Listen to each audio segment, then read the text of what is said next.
Conservative media viewers, what's going on? It's me, John D. Villarreal, the four-time national champion, joined by Paul F. Villarreal, the NBA expert. Let's talk about this Western Conference Finals NBA 2012 playoff game and series situation. Paul, this was the opening game of this series for the Western Conference Finals in the 2012 NBA playoffs. And man, the Oklahoma City Thunder, they came out strong and they were doing some stuff, showing some speed, and that team was really up and doing some good things at the pace. But the San Antonio Spurs, they kicked it in super gear, in my personal opinion. First of all personal opinion, only non-legendary factor, because the Spurs don't offer entertainment purpose. So you please disclaimers. In that fourth quarter, and they just took over. Manu Ginobili and the rest of that team, they really stepped it up, Paul. Yeah, I really thought that the Thunder had a great chance to win this game, for real. Not just put a scare into the Spurs, but actually win the game. And I think that if the Thunder end up losing the series, as I said in my own video on tonight's game, I think they're really going to regret blowing this game. Now, you can't say they totally blew it. The Spurs took it from them. Manu Ginobili was just playing terrific tonight. The guy's 35 years old, but he played like he was 25 tonight and looked amazing. The team just, and this was mentioned during the broadcast, they were having a little bit of time, a little of a tough time adjusting to Oklahoma City's speed. Spurs have been off with a break after they beat the Clippers in the last round. They were a little rusty, and so I think this game they were able to wake up late in the game, still get the win, and now they have to be feeling great. They basically took Oklahoma City's best shot, and they still won, and I think they're feeling good now. Absolutely. I mean, you had Tim Duncan doing some nice inside moves with the jam and everything like that, and I felt like, they were really getting it going, and you got to look at the coaching with Popovich stuff. He understands how to make adjustments, in my personal opinion, and get his team ready, and these guys just win. I mean, how many wins in a row is this now for the Spurs, Paul? That's 19 wins in a row, including 9 straight in the playoffs. As they showed a graphic during the broadcast that the last team to win their first 9 playoff games or more was 2001, the Lakers. So, I mean, we're talking over a decade. These guys are rolling. They got a good test tonight, but they responded to it, and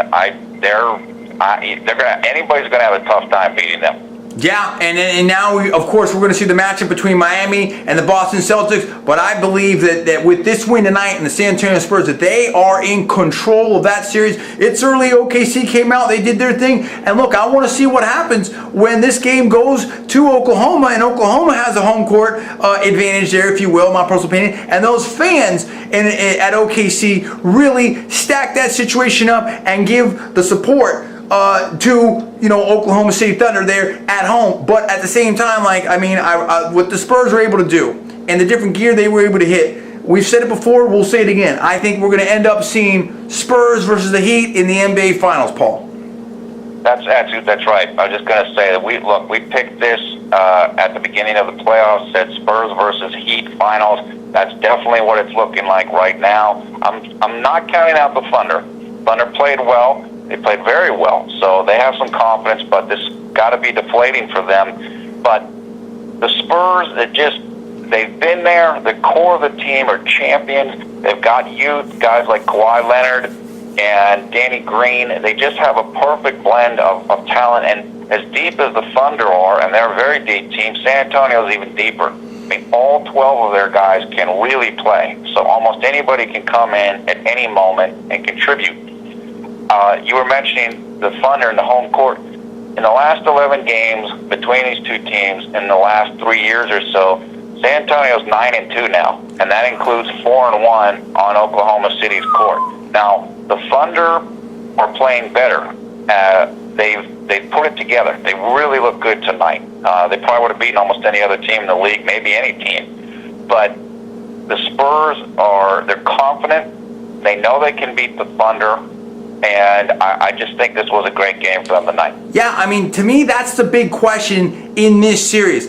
I feel like the Spurs are in control. I feel like they've got the momentum. You look at their streak right now and everything like that. To me, the big question is, will Oklahoma City Thunder allow the San Antonio Spurs to come into their house in OKC and punk them out and get a victory there? That's really what I want to know. How will OKC respond on their home floor? Because at some point here, this also is a matter of pride. This also is a matter of showing your fans what you're all about. This also is a matter of defending your home court, in my personal opinion. And I want to see what happens when San Antonio's on the road, because I feel like you said there, Paul, that San Antonio's an experienced team. They're a tough team. They got a lot of wins, and they don't care where they're going to go. They're looking to win. So that's what I think about that. Do you think, Paul, that Oklahoma City is going to be able to pull out a win or two at OKC? Well, I think it depends. I mean, the game 2, which is on Tuesday in San Antonio needs to win that game, or else Oklahoma City is going to go home feeling like, hey, look, we got a split, and now we've got home court. So I think a lot of it will depend on how game 2 plays out. If the Spurs are able to come out and take care of business and go to Oklahoma City up 2-0, then they're going to be feeling more loose. On the other hand, if they lose game 2 and they go to Oklahoma City and they're kind of back on their heels a little bit, well, Oklahoma City might be able to get a couple games at home and put San Antonio in trouble. My guess is that the Spurs, if I had to predict, I would think the Spurs will win game 2, and I do think that they will be able to possibly get a win in Oklahoma City. I can't say right now if they will or not, but I do know that the Spurs have seen it all and done it all, and I don't think it's not going to be a big deal for them to be playing on the road. Well, we're taking this one game at a time, no question about it. And again, I mean, it is a road game, but those are neighboring states, and it's not that big of a deal. It's not that big of a trip, in my personal opinion. Now, let's talk about this situation. Let's foreshadow the Celtics versus the Heat opening game. What's up with that? How do you see that matchup coming on there? I mean, Celtics just finished a big 7-game series there, beating out the Philadelphia 76ers. Heat have been able to get themselves some rest in that whole situation. And of course, they just really closed out that series strong. How do you feel like that series is going to open up? I was running through the numbers on this series, the matchup earlier today, and my first thought on the series was, Heat are going to breeze here, Heat in 5 or something like that. And look, Boston's hurting. They lost Avery Bradley, but of course the Miami Heat are down Chris Bosh right now, and if anybody would trade Bradley for Bosh, I mean, it's a worse exchange for the Heat. But just going through the numbers, Boston plays great defense. Doc Rivers knows the Miami system. He understands how to disrupt what Miami does on offense. That's definitely a factor. Okay. And Boston was 3-1 against the Heat this year, so you can't discount that. Rondo's hot right now too. So Rondo just stepping up, and in a lot of ways, in my personal opinion, nothing against KG and nothing against Paul Pierce. In a lot of ways, Rondo kind of is the heart of that team. Yes, he is the most important player for the Celtics, particularly when it comes to matching up with Miami, because Miami doesn't have Mario Chalmers, the starting point guard. He's a good defender, but they don't really have a super defender to slow Rondo down, and so that's definitely an issue when the Heat faces the Celtics. Rondo I think the two most important players for Boston in this series will be Rondo and Kevin Garnett, particularly if Chris Bosh isn't able to play. Now, maybe he can play. I guess he did some on-court drills today, but he's still a ways away. I don't think anybody's counting on him to play in this series. So Kevin Garnett played great down the stretch of this season. He's playing great in the playoffs. They're starting him at center, much like the Heat were starting Bosh at center. The most important guy is Rondo, though, just because he's younger. He makes everything happen. He can get easy assists. He's starting to shoot the ball better, which has always been kind of a problem for him. You can play off of him and make him shoot. You still can, but he's gotten better at it. So my initial take on this series was, Heat in 5 or something like that. Now it's like, I still think Miami will win the series, but I could see it going 6 games. I could see it even going 7 games. Boston is tough. They are competitive. They have a championship mentality. They play well at home. And they like playing the Heat. They're not afraid of the Heat, and so there's that. I think that the key for Miami in this series is going to be Dwayne Wade, because D-Wade with Avery Bradley, who was starting at the shooting guard for Boston. He is a phenomenal defender. He's out because of a shoulder injury. Ray Allen, who will now be starting.